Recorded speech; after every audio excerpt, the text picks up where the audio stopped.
ನೋಡ್ರಿ ಮೊನ್ನೆ ನಾ ಉಪವಾಸ ಮಾಡಿದ್ದೆ. ಸೊ ಏನಾಯ್ತಂದ್ರೆ ನಾ ಏನೂ ತಿನ್ನಂಗಿಲ್ಲ ಮೊದ್ಲೇ ಉಪವಾಸ ಇದ್ದಾಗ. ಅದಕ್ಕೆ 2 ಚರಿಗೆ ಅಭಿಷೇಕ ಅಷ್ಟೇ ಕುಡ್ದೀನಿ. ಯಾಕ ಮತ್ತೆ ಉಪವಾಸ ಬೇರೆ ಇದೀನಿ. ಮತ್ತೆ ನಮ್ಮ ಮಮ್ಮಿ ಏನಂದಳು, ಬಾಳೆಹಣ್ಣು, ಸೇಬು ಹಣ್ಣು, ಚಿಕ್ಕು, ದ್ರಾಕ್ಷಿ ತಿನ್ನವ ಅಂದಳು. ಮತ್ತೆ ವಿಟ್ ಸ್ವಲ್ಪ ತಿಂದೆ.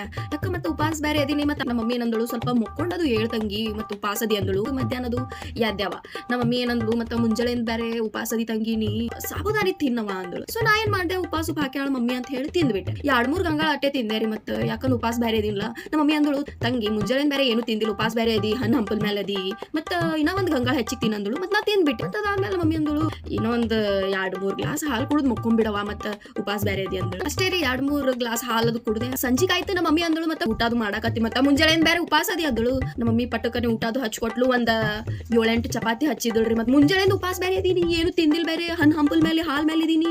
ಮ್ಯಾಲ ಒಂದ್ 2-3 ಬೊಗಾನಿ ಅನ್ನ ತಂದು ಕೊಟ್ಟಳು. ಮತ್ತೆ ತಿಂದು ಮಾಡಿ ಮಕ್ಕೊಂಡೆ. ಮತ್ತೆ ಮುಂಜಾನೆ ಒಂದು ಉಪವಾಸ ಬೇರೆ ಇದ್ದೇನಾ.